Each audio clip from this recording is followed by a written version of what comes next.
Dios les bendiga, hermanos. Amén. Que Dios les bendiga más. Amén. Estoy sumamente gozosa en esta tarde de poder compartir la palabra con ustedes.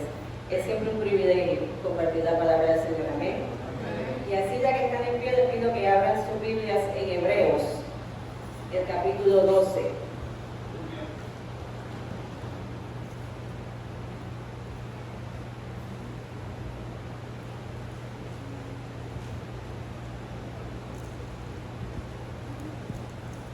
Hebreos capítulo 12, vamos a leer los versos 12 y 13. Cuando lo tengan me pueden decir amén. Amén. Hebreos 12, 12 y 13. Leemos a la gloria del Padre, del Hijo y del Espíritu Santo. Amén. Amén. Por lo cual, levantad las manos caídas y las rodillas paralizadas, y haced sendas derechas para vuestros pies, para que lo cojo no se salga del camino, sino que sea sanado. Oremos. Padre, gracias te doy en esta hora, Señor. Gracias por el privilegio que me permites de compartir tu palabra en esta tarde, Padre. Te pido, Dios mío, que me permitas la oportunidad de predicar este evangelio, Dios mío, con denuedo, con entendimiento, con unción de lo alto, Padre, y que esta palabra llegue a donde tú quieres que llegue en esta tarde, Señor amado. Te doy las gracias de antemano por todo lo que tú vas a hacer, y a ti sea la gloria por los siglos de los siglos. Amén y amén. ¿Se puede sentar, hermano? Gloria, gloria al Señor. Aleluya. Me gustaría comenzar mi predicación contándoles un testimonio de algo que me sucedió hace muchos años, pero que me cambió. En aquel entonces me cambió y hasta el sol de hoy sigo aprendiendo de esa experiencia. Y es que recuerdo que era un día de semana, en la noche. En aquel entonces mi esposo trabajaba tercer turno, ya estaba para retirarse para su trabajo. Y yo me quedé en la casa, pues limpiando la casa, recogiendo la cocina. Y recuerdo que ese día habíamos hecho compras, tenía unas cosas que tenía que guardar en la nevera. Cuando fui a guardar las cosas en la nevera, recuerdo que parece que alé la puerta de la nevera muy fuerte y sentí que algo pasó en mi espalda. Como que sentí un dolor bastante fuerte que nunca había sentido antes. Entonces, pues nada, acomodé lo que iba a acomodar, y como hacemos a veces, ¿verdad? Que si tenemos algún dolor o algo, tratamos de ignorarlo, pues seguía haciendo las cosas. Pero me di cuenta que ya no podía, que se me estaba haciendo muy difícil porque el dolor era insoportable. Decidí subir a mi cuarto a acostarme, porque dije, quizás si me recuesto me voy a sentir más cómoda más tarde. Pero el problema es que para llegar al cuarto tenía que subir escaleras. Y no le puedo ni describir cuán difícil se me hizo subir esas escaleras. Cada paso me costaba.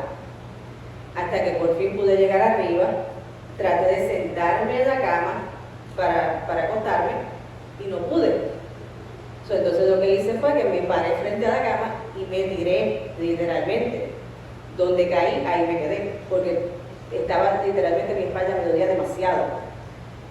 Y me quedé ahí recostada. Me acuerdo que comencé a hablar con el Señor, y en aquel entonces hice lo que ahora llamo una oración entre comillas. Y recuerdo que le dije, Señor, me lastimé la espalda, yo me voy a acostar ahora, sáname, y que cuando yo me levante en la mañana esté completamente recuperada. Eso fue todo lo que dije. Y recuerdo que me quedé dormida inmediatamente.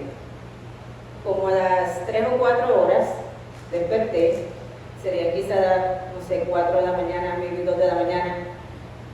Y para mi sorpresa, y aún peor para mi pánico, me di cuenta que no solamente mi espalda estaba con el mismo dolor o peor que la noche anterior, sino que estaba completamente paralizada. Completamente. A veces no entendemos que todo el movimiento de nuestro cuerpo está conectado de una forma u otra a la espalda. Porque me acuerdo que traté de mover un brazo y no podía. Traté de mover una pierna y no podía. Y dentro de mí yo decía, pero yo no me lastimé ni las piernas ni los brazos. Pero al lastimarme la espalda, pues todo el cuerpo se paralizó. Y hermano, el terror que yo sentí no se lo puedo describir. Cuando me di cuenta que eran las 3 de la mañana, yo estaba en mi casa sola y paralizada completamente. Pero recuerdo que comencé quizá a cuestionarle al Señor. Y dije, Señor, pero si yo te pedí que me sanara, ¿qué pasó? Y entonces ahí me llevé una sorpresa, porque recuerdo que me pasó algo que no me ha pasado muchas veces, y fue que escuché la voz de Dios, pero en este entonces escuché la voz de Dios con enojo, y me dijo el Señor, a mí no me des órdenes. Y yo me quedé petrificada, porque sentí el enojo en su voz. Y recuerdo que inmediatamente me llegó una canción a mi mente, una canción que yo no escuchaba hacía muchos años. Y esa canción era como si el Señor le estuviera cantando a su iglesia. Y el pedazo de esa canción que venía a mi mente dice, yo no soy tu juguete, yo soy quien te protege. No me grites y no me retes porque mi poder es sin fin. Gloria al Señor. Aleluya. Y me puse a pensar y yo dije, el Señor tiene razón, yo no le oré. Yo le di una orden, un mandato, mire qué atrevida. Yo le dije, sáname y que cuando me levante me sienta bien. Eso fue lo que dije con actitud de mala gana. Y entonces comprendí que había irado al Señor, eso es un problema. Si algo usted no quiere hacer es sentir esa ira de Jehová sobre usted.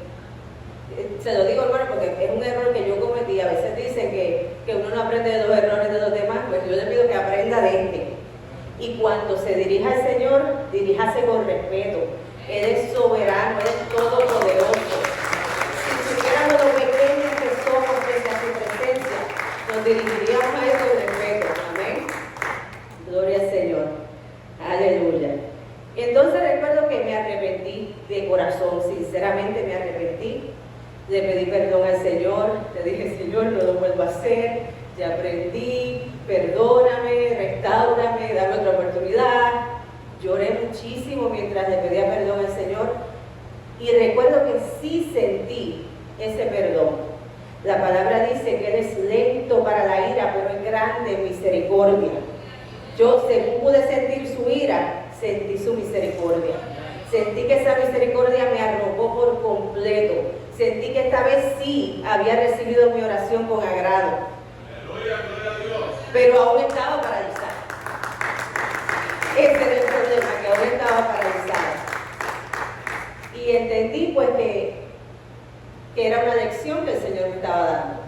Porque si Él hubiera querido sanarme, Él es todopoderoso, lo pudo haber hecho, pero decidió no hacerlo.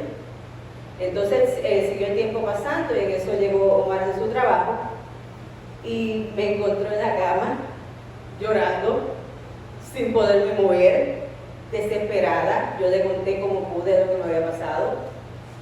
Y hermano, en esa condición estuve 3 días. 3 días completos donde no me pude mover de esa cama. Y mi esposo recuerdo que pidió un permiso en su trabajo porque yo no podía hacer nada por mí misma. Necesitaba ayuda para todo. Y muchas veces traté de como voltearme en la cama de un lado a otro y no podía. Traté de sentarme y no podía. Cuando me sentaba era como que mi espalda no tenía ninguna fuerza. Y según me sentaba, así mismo caía otra vez. Y al caer volvía y me lastimaba la espalda. So que se hacía todo peor. Pero para la gloria de Dios, hermano, el tercer día recibí la contestación a mi petición. Porque el Señor escucha nuestras peticiones y las contesta, pero es en su tiempo, no es en el nuestro. Amén. Y recuerdo que ese tercer día me pude sentar en la cama, me pude levantar bien despacio, pero me pude levantar. Comencé a dar pasitos como una niña que está aprendiendo a caminar, pero gracias le doy al Señor porque ese día quedé completamente sana y ningún daño quedó como resultado de esa experiencia, ni secuelas quedó completamente sana. Aleluya. Una cosa sí le digo, esa experiencia me cambió, porque cuando uno se ve en una situación así, aprende a valorarlo todo. Ya lo que antes no tenía valor, como levantarme y sentarme, ahora era una bendición, era un milagro. Cada vez que me sentaba decía, gloria a Dios, porque es una bendición, hermano. A veces no apreciamos lo que tenemos, pensamos que todo lo que tenemos porque nos lo merecemos y no merecemos nada. Lo único que tenemos es la misericordia de Dios que se ha extendido sobre nosotros, amén. Gloria al Señor.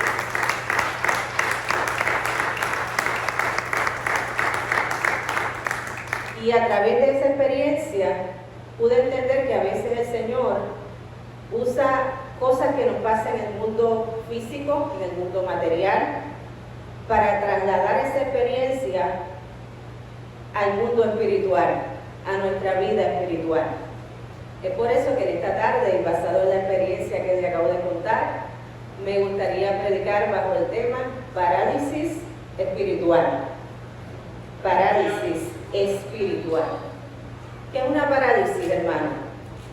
La parálisis es la pérdida total o parcial de la capacidad de movimiento en alguna parte del cuerpo.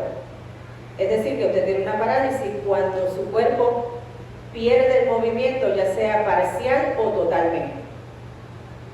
Si leemos los 4 evangelios, vemos que Jesús en su ministerio terrenal encontró muchos enfermos en su camino. Encontró ciegos, cojos, endemoniados y también encontró paralíticos en su camino. En esta tarde yo quiero compartir con ustedes 2 historias de 2 paralíticos, 2 historias semejantes pero a la misma vez diferentes, y de ambas estoy segura que vamos a aprender algo en esta tarde. ¿Amén? La primera se encuentra en Juan capítulo 5. Me gustaría que me acompañaran. Juan capítulo 5. Gloria a Dios. Juan 5, vamos a leer los versos del 2 al 6.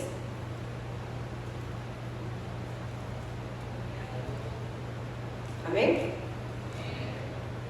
Dice, y hay en Jerusalén, cerca de la puerta de las ovejas, un estanque llamado en hebreo Betesda, el cual tiene 5 pórticos. En estos yacía una multitud de enfermos, ciegos, cojos y paralíticos, que esperaban el movimiento del agua, porque un ángel descendía de tiempo en tiempo al estanque y agitaba el agua. Y el primero que descendía al estanque, después del movimiento del agua, quedaba sano de cualquier enfermedad que tuviese. Y había allí un hombre que hacía 38 años que estaba enfermo. Cuando Jesús lo vio acostado y supo que llevaba ya mucho tiempo así, le dijo, ¿quieres ser sano? Señor, le respondió el enfermo, no tengo quien me meta en el estanque cuando se agita el agua, y entre tanto que yo voy, otro desciende antes que yo. Jesús le dijo, levántate, toma tu lecho y anda. Y al instante aquel hombre fue sanado, y tomó su lecho y anduvo, y era día de reposo aquel día. Gloria al Señor. Esta historia que acabamos de leer se le conoce como el paralítico de Betesda.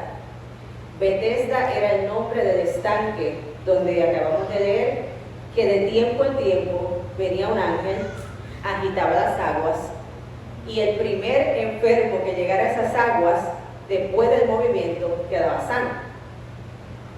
Pero se complica un poco porque dice que había una multitud, o sea, había mucha gente esperando por el movimiento de las aguas y solamente uno se iba a sanar.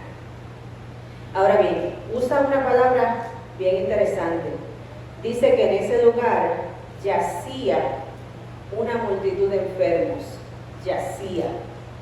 ¿Usted sabe qué es yacer?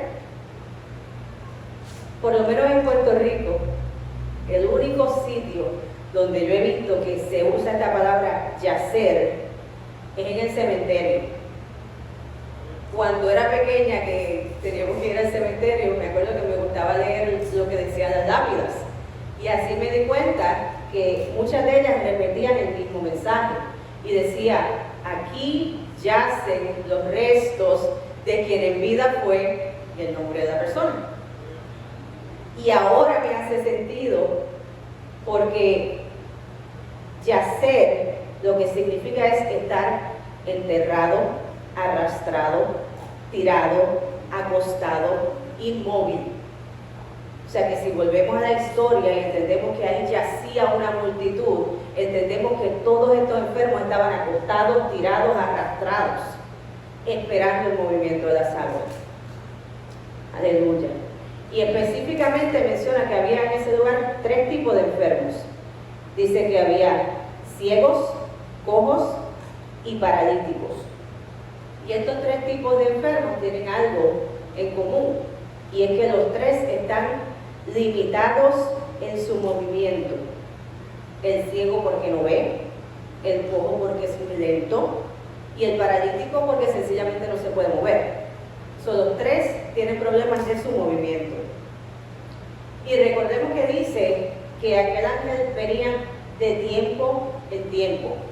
No sabemos si era una vez a la semana, una vez al año, una vez cada 6 meses, no sabemos. Pero de tiempo en tiempo.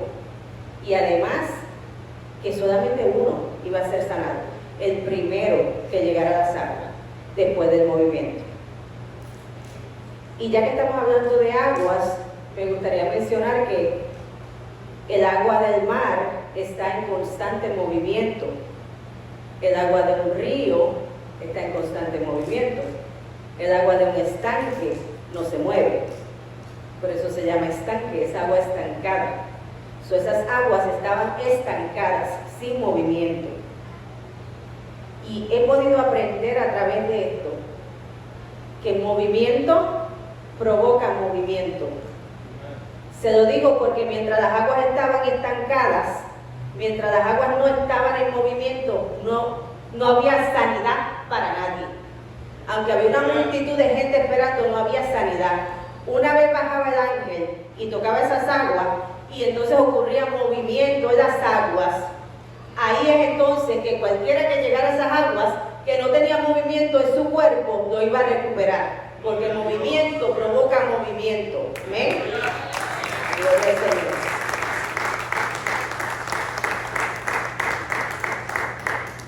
Y en ningún sitio dice que cuando el ángel bajaba, venía, imponía las manos sobre los enfermos y ellos sanaban.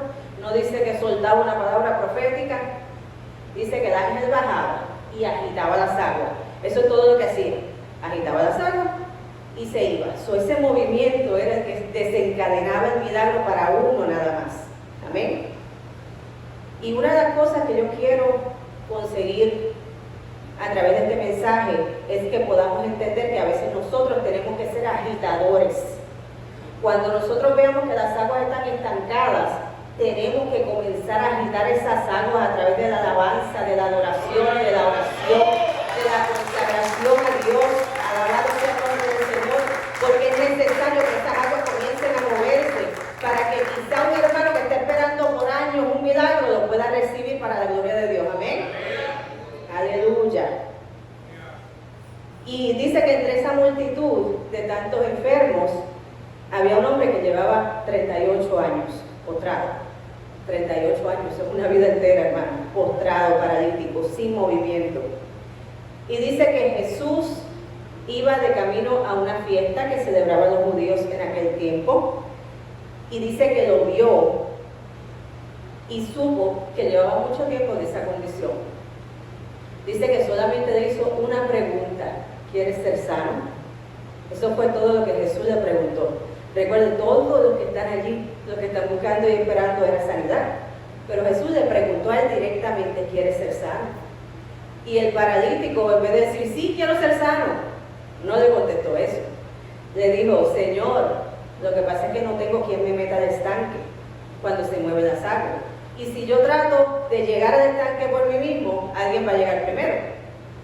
O sea, le estaba diciendo: es que ya yo no tengo esperanza.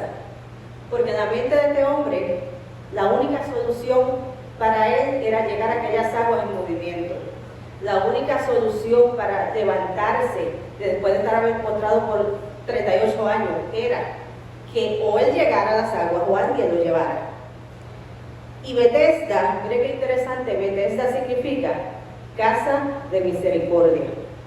Para este hombre, su única oportunidad de levantarse era sumergirse en aquellas aguas de misericordia. Lo que se le estaba yendo de perspectiva es que frente a él había venido a visitarlo la misericordia misma para levantarlo de su parálisis. ¿Cuánto la gloria al Señor en esta tarde?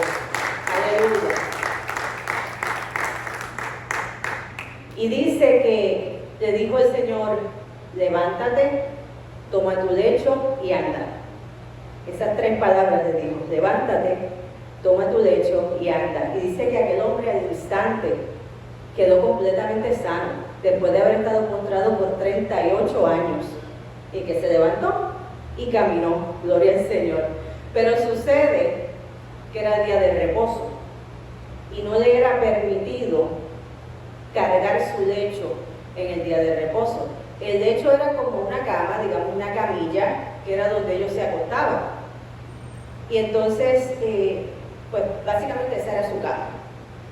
Esto me trae a mi mente una anécdota, y es que en una ocasión fui al hospital con mi papá, le iban a hacer un procedimiento médico, y recuerdo que le dieron un cuarto y le entregaron una bolsa para poner sus pertenencias allí. Él puso todas sus pertenencias, la enfermera tomó la bolsa, la puso sobre la cama y ya iba dirigiéndose para sacar a mi papá para llevarlo a su estudio. Y como yo soy un poco curiosa y media preguntona, le dije a la enfermera, me di cuenta que aquí hay un pequeño closet como un armario. ¿Será posible que pongamos la bolsa de pertenencias en el closet? Y ella me dijo, no. Y yo le pregunté como si fuera una niñita chiquita, ¿y por qué? Why? ¿Por qué? Entonces ella me dijo, lo que pasa es que ahora, con todos los protocolos que hay que seguir por COVID, cuando hay un cuarto vacío, el personal de limpieza viene. Si ven que el cuarto está vacío, entran, lo limpian, lo desinfectan. Si ven que en ese cuarto hay una bolsa de pertenencias sobre la cama, entonces no entran, porque ellos entienden que esas pertenencias son de un paciente, y mientras esas pertenencias estén sobre esa cama, significa que ese paciente va a regresar a esa cama. Amén. Entiendo ahora por qué el Señor le decía a aquel paralítico, toma tu lecho y anda, porque es que el Señor le estaba diciendo, mira, ya te sané, te levanté, te restauré, te extendí mi misericordia, pero yo no quiero pasar por el estanque otra vez y ver tu camilla ahí tirada, ver tu lecho tirado allí, porque mientras tu lecho esté tirado allí, significa que en algún momento vas a regresar a la condición de la que yo te saqué, y no te quiero en la misma condición otra vez. Aleluya. Gloria al Señor. Y dice la palabra que aquel hombre obedeció al Señor, hizo exactamente lo que el Señor le dijo, se levantó, tomó su lecho y anduvo. Aleluya. Pero como ya le dije, no le era permitido llevar el lecho con él. De inmediato le salieron al encuentro unos hombres y le dijeron, ¿por qué llevas tu lecho si sabes que no es permitido el día de reposo? Y esto, hermano, me hace ver que a veces usted puede estar 38 años arrastrado, enfermo, necesitado, tirado, y nadie viene a ofrecerle ayuda. Nadie viene a decirle, tú necesitas que yo te lleve y te meta del tanque. Pero cuando viene el Señor te sana, te levanta, te restaura. Entonces sí vienen los criticones. ¿Y por qué te levantaste? ¿Y por qué no te quedas postrado unos días más? No te toca levantarte hoy. Pero aquel paralítico no se quedó callado. Le dijo, el que me sanó me dijo que me levantara, tomara mi lecho y me fuera. Aleluya. Es mejor que obedezcamos a Dios que a los hombres. Amén. Gloria al Señor. Gloria a tu nombre, Señor. Y dice que después el paralítico, que de primera no sabía quién era Jesús, fue al templo y allá se encontró con Jesús. Y Jesús le dijo, mira, has sido sanado. No peques más para que no te venga alguna cosa peor. O sea que pudiéramos pensar que la parálisis de este hombre fue el resultado de su pecado. Porque no le dijo no peques, le dijo no peques más para que no te venga algo peor. Y es que a veces el Señor nos restaura, ¿verdad? Todos nosotros que estamos aquí de una u otra forma hemos tenido una experiencia, un encuentro con el Señor. Y el Señor nos restaura, nos saca del pecado.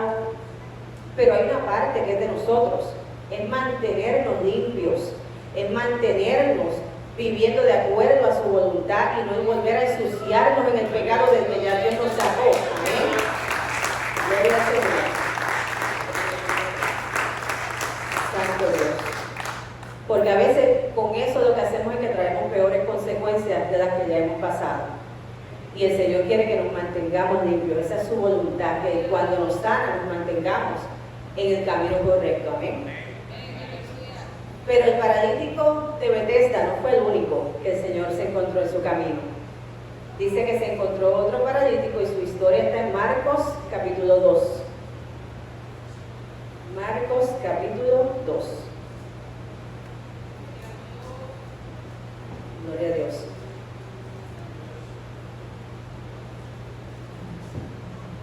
Marcos 2 del 1 al 5.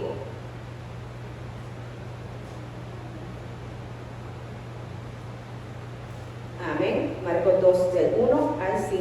Dice: entró Jesús otra vez en Capernaum después de algunos días, y se oyó que estaba en casa, e inmediatamente se juntaron muchos, de manera que ya no cabían ni aún a la puerta, y les predicaba la palabra.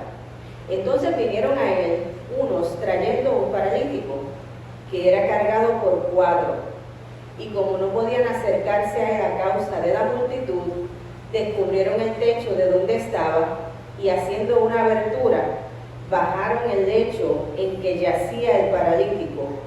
Al ver Jesús la fe de ellos, dijo al paralítico: hijo, tus pecados te son perdonados. Recuerda el primer paralítico, el de Betesda, cuando el Señor le preguntó: ¿quieres ser sano? Su respuesta fue: yo no tengo quien me lleve al estanque. Pues aquí estamos viendo la historia de otro paralítico, pero es ligeramente diferente, porque en este caso, este hombre sí pudo llegar ante Jesús, pero fue porque 4 hombres lo iban cargando. Él sí tuvo quien le ofreciera la ayuda. Amén. Y en la vida, muchas veces, nosotros tenemos la oportunidad de ayudar a alguien, pero hay veces que también nosotros necesitamos ayuda. Una de las circunstancias en las que necesitamos ayuda es cuando estamos con una parálisis, cuando no podemos movernos. Pues este hombre tuvo la bendición de que esos 4 hombres lo cargaron para que él pudiera recibir su bendición. La Biblia no especifica si eran sus familiares, sus hijos, amigos, vecinos, no sé. O si sencillamente eran 4 buenos samaritanos que vieron a este hombre en necesidad y le tendieron una mano de ayuda. Amén. Pero estos hombres sí decidieron llevarlo a donde estaba Jesús para que él pudiera recibir su sanidad. Alabado sea el nombre del Señor. Aleluya. Y dice que cuando llegaron, se dieron con la escena de que la casa estaba completamente llena. Aún en la puerta había gente parada. Entonces ellos dijeron: está difícil entrar con un paralítico cargándolo en una camilla cuando en esa casa no cabe nadie. Eso está lleno. Pero ellos no se rindieron, sino que se dieron cuenta que no había forma de entrar por la puerta. Pues entonces dijeron: pues vamos a entrar por el techo. O sea, eso no hace mucho sentido. Pero es que cuando uno está dispuesto a buscar una bendición, nada le va a detener. Absolutamente nada le va a detener. Gloria a Dios. Y yo me puedo imaginar la casa llena de gente, Jesús predicando, y los 4 hombres amarrando el paralítico, subiéndolo por la casa, rompiendo el techo y tirando el paralítico por el roto que habían hecho en el techo. Pero dice la palabra que llegó frente a Jesús, y es bien interesante porque dice la palabra: al ver Jesús la fe de ellos, le dijo al paralítico: hijo, tus pecados te son perdonados. No dice al ver Jesús la fe del paralítico. Jesús está honrando la fe de ellos, de los 4 hombres que decidieron ayudar a aquel que estaba en necesidad. Amén. O sea que el acto de estos 4 hombres desató el milagro que el paralítico había estado esperando, no sabemos por cuánto tiempo. Aleluya. La fe de ellos impresionó a Jesús y recibió su milagro aquel paralítico. En la primera historia les dije que hace falta agitadores de las aguas estancadas. Y ahora les digo que también hace falta 3 o 4 que, dirigidos por el Espíritu Santo, estén dispuestos a romper techos para que otro hermano reciba su bendición, no por beneficio propio, sino para otra persona. Amén.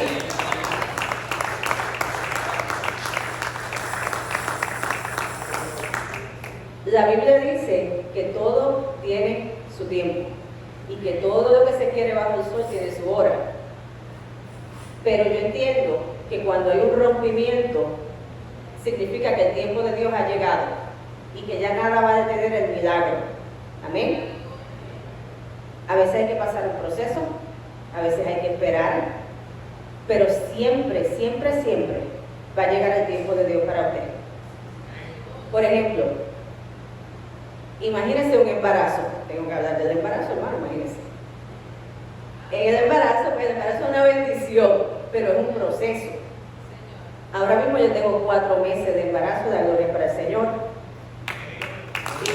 Aleluya, gloria a Dios.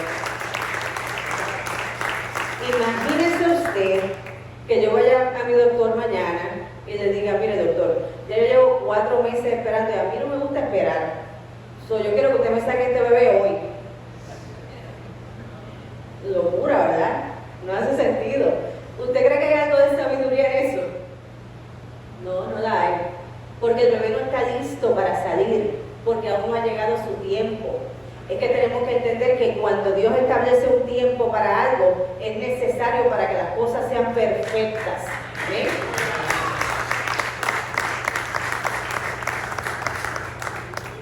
Pero según van pasando los meses y el embarazo va progresando, entonces la mamá se va sintiendo más cansada, más pesada, se fatiga más, no puede dormir, no puede respirar. El embarazo se va haciendo más difícil cada vez cuando se acerca ya a su fin. Pero cuando se siente todo eso, gloria a Dios, porque significa que el rompimiento está cerca. Amén. Y ahora bien, le digo una cosa, hermano. Una vez una mujer embarazada llega a tener su rompimiento, la llevan a un hospital de emergencia y pasa algo extraordinario. No importa cuánta gente haya ahí esperando para que un médico lo vea. Cuando llega la mujer embarazada que ya tuvo su rompimiento, la pasan así de rápido, la pasan de primera. Amén. Lo que yo le estoy diciendo es que quizá usted tiene que pasar un proceso, tiene que esperar, pero cuando llegue su tiempo, cuando el tiempo del rompimiento llegue para usted, se lo estoy diciendo, hermano, que es que lo van a pasar primero. Amén. Este paralítico llegó a la casa de último. Dice que la casa estaba llena. Él fue el último que llegó, rompieron el techo, lo tiraron por el techo y ese fue el único que recibió su sanidad en ese día. No registra la palabra que más nadie fue sanado, solamente él. Cuando te llega tu tiempo, nada va a detener el milagro, la contestación a esa petición, sea lo que sea que tú estás esperando. Cuando llegue el rompimiento, lo vas a recibir en el nombre de Jesús. Aleluya. Gloria a ti, Señor Jesús. Y dice que aquel paralítico al instante se levantó y salió caminando entre medio de la multitud que estaba asombrada y decía, nunca hemos visto cosas semejantes. Aleluya. Y este paralítico, al igual que el primero, ambos tenían parálisis físicas. Pero yo le pregunto, ¿qué pasa si lo que uno tiene es una parálisis espiritual? En ambas parálisis, tanto física como espiritual, hay signos y hay síntomas que no deberíamos ignorar. Por ejemplo, cuando usted como creyente se da cuenta que usted ha entrado a un estado de indiferencia, debería preocuparse. La indiferencia es cuando todo le da igual, cuando nada le importa, todo le da igual, no se preocupa por nada. El indiferente Muchas veces lo que tienen miedo a tomar una decisión.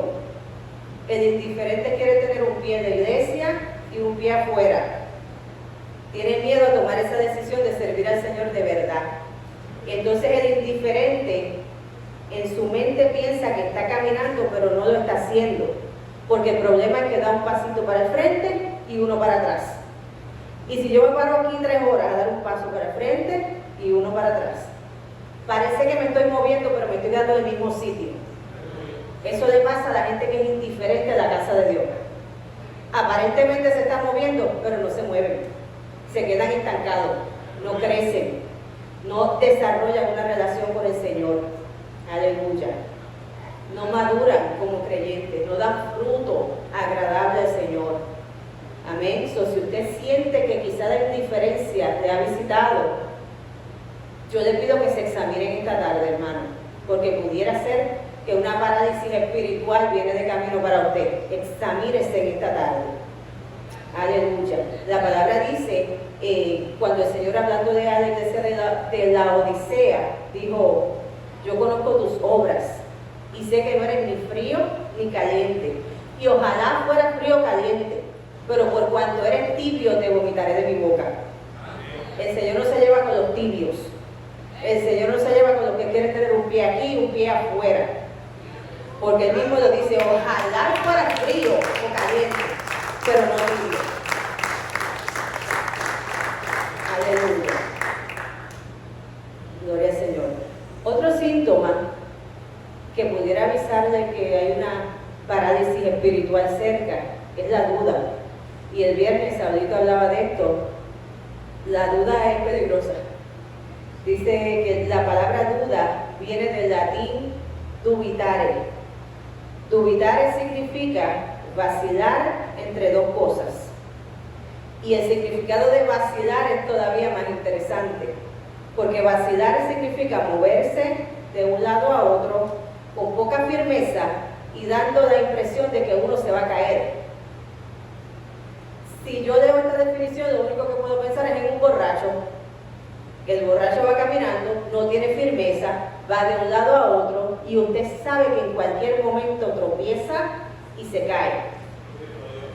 Eso es una persona que está en la casa de Dios sin fe. Amén. La duda es lo contrario a la fe. Y la palabra dice que sin fe es imposible agradar a Dios. Palabra dura es esa, hermano. No dice sin fe es difícil agradar a Dios. Dice que es imposible. O sea que una persona que no tiene fe y una persona que tiene dudas es lo mismo. El que duda es imposible que agrade a Dios. Amén. No podemos permitir que la duda llegue a nuestras vidas. A veces cuando nos convertimos al Señor tenemos una fe inquebrantable. Creemos la palabra sin dudar nada. Pero según va pasando el tiempo comenzamos a cambiar. Comenzamos a volvernos muy racionales, a pensar las cosas mucho, y ahí comenzamos a dudar. Y hay que tener cuidado con la duda, hermano. Hay que examinarse. Hoy todos tenemos que examinarnos. Amén. Gloria al Señor. El tercer síntoma que me gustaría compartir con ustedes es la comodidad. La palabra comodidad se deriva del latín comoditas y significa la cualidad de no tener ninguna molestia ni hacer ningún esfuerzo. O sea, el que está cómodo no quiere que lo molesten y no quiere hacer ningún esfuerzo. La palabra dice que en una ocasión el Señor le habló a Josué, y son palabras muy conocidas, donde le dijo: esfuérzate y sé valiente, porque tú repartirás a este pueblo la heredad que yo prometí a tus padres. O sea que aún para recibir algo que ya Dios prometió, el Señor le está diciendo a Josué: tienes que esforzarte, tienes que ser valiente, tienes que esforzarte. Y aún le dijo más, después le dijo: solamente esfuérzate y sé valiente para que no te apartes de la ley que mi siervo Moisés te mandó, para que no te apartes ni a diestra ni a siniestra, y así serás prosperado en todas las cosas que emprendas. Hay gente que desde su pereza, desde su vagancia, desde su comodidad, lo único que hacen es criticar al que está prosperado y bendecido. Pero hay que entender que el esforzarse es parte de llegar a ser prosperado y bendecido. Amén. So, esfuércese en la viña del Señor, esfuércese en la casa de Dios. Amén. Aleluya. El Señor lo que quiere es bendecirnos. La comodidad te hace conformarte por lo natural, pero Dios quiere que veamos lo sobrenatural. Amén. Gloria a Dios. El cuarto síntoma que quiero compartir con ustedes es la distracción. La distracción, la palabra distracción, viene del latín distractonis, que significa división entre múltiples vías o tirar en dirección contraria. Usted está distraído cuando su mirada no está donde debe estar. Por ejemplo, si usted va caminando, pero usted quiere caminar hacia el frente y mirar para atrás a la misma vez, es difícil que no se caiga. Por ejemplo, si usted está manejando, imagínese usted manejando hacia el frente mientras usted mira el espejo retrovisor. Es imposible hacer eso, hermano. Y si lo hace, no va a durar mucho, porque algo va a salir mal. Porque no hace sentido que nos movamos hacia el frente mirando hacia atrás. Amén. Nuestra vista tiene que ir hacia donde van nuestros pies. Gloria al Señor. Y así mismo tampoco hace sentido que queramos estar en la casa del Señor, viviendo, ¿verdad?, una vida santa ante el Señor, pero seguir mirando hacia atrás lo que dejamos atrás. No hace sentido, hermano.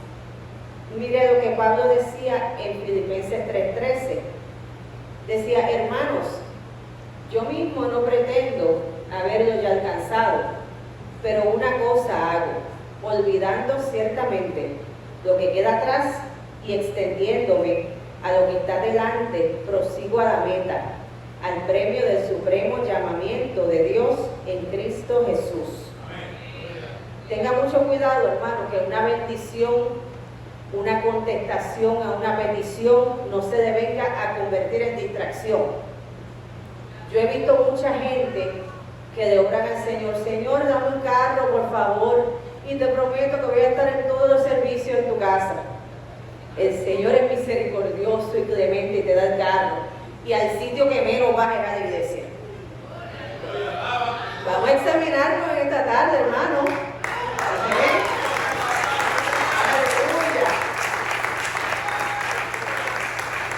También he visto que pasa, ay Señor, necesito un trabajo para proveer para los de mi casa, para proveer para tu iglesia, Señor.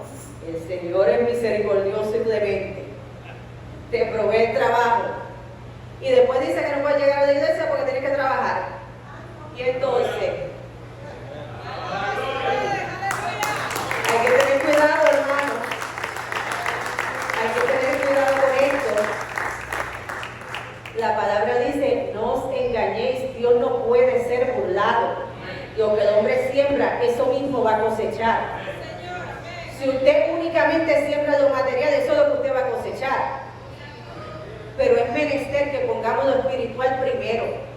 La casa de Dios es primero, nuestra vida espiritual es primero. Amén. Gloria a Dios.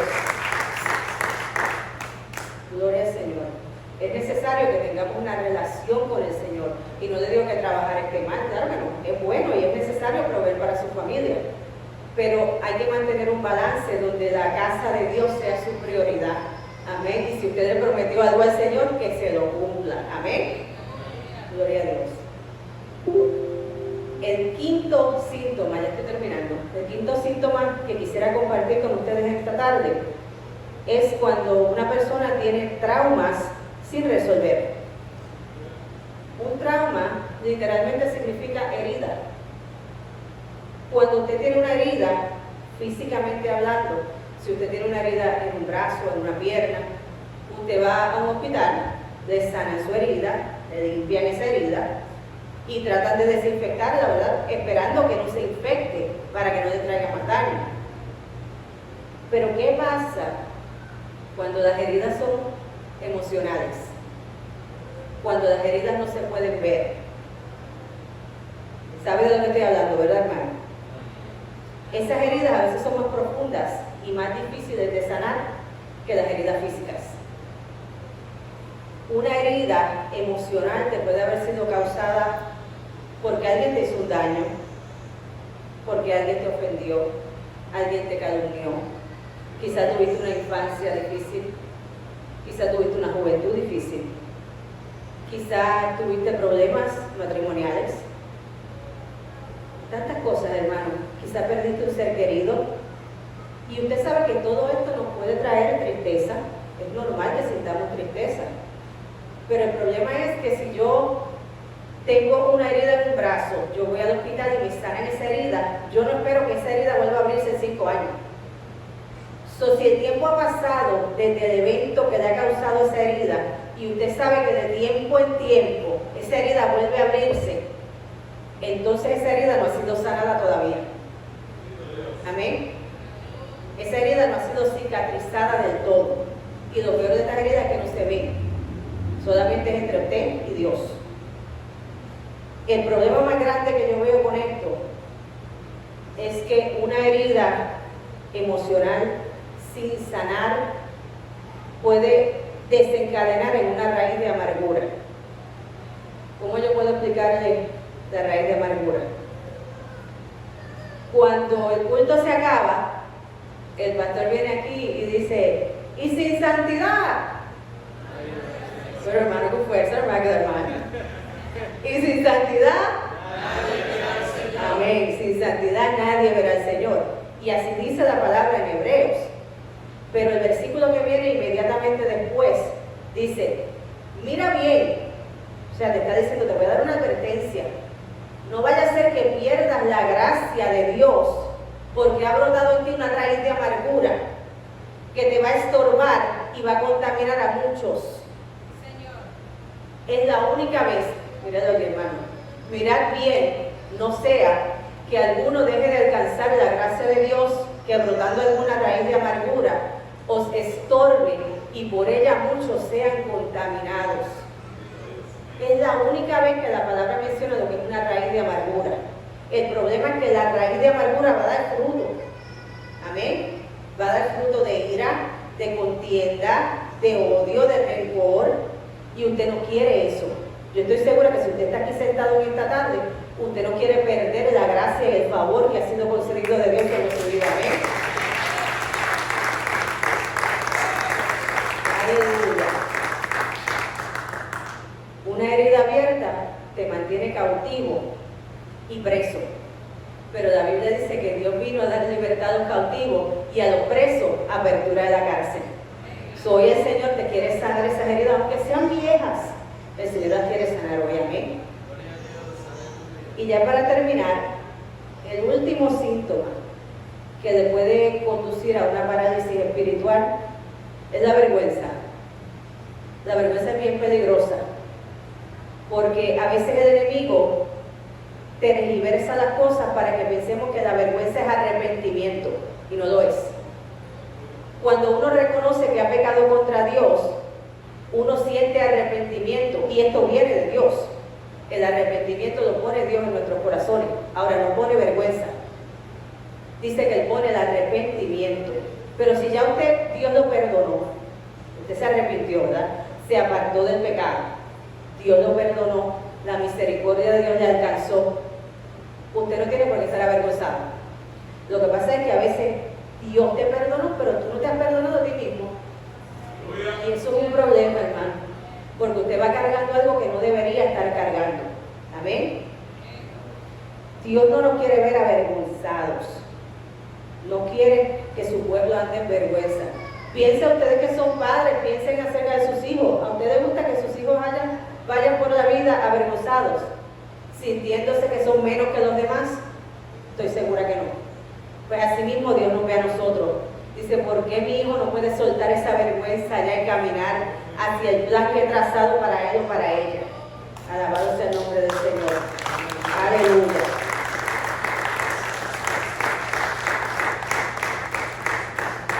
Yo le pido en esta tarde que si usted ha sentido vergüenza por muchos años, que usted suelte eso hoy, en esta tarde. que usted no permita que el enemigo lo acuse más, que el acusador es el enemigo. No caiga en ese juego. Cuando el enemigo lo venga a acusar, diga, no. Yo fui redimido, limpiado por la sangre de Jesucristo y Él llevó todos mis pecados. Yo soy libre en el nombre de Jesús. Amén. La palabra dice que el enemigo vino a hacer tres cosas: hurtar,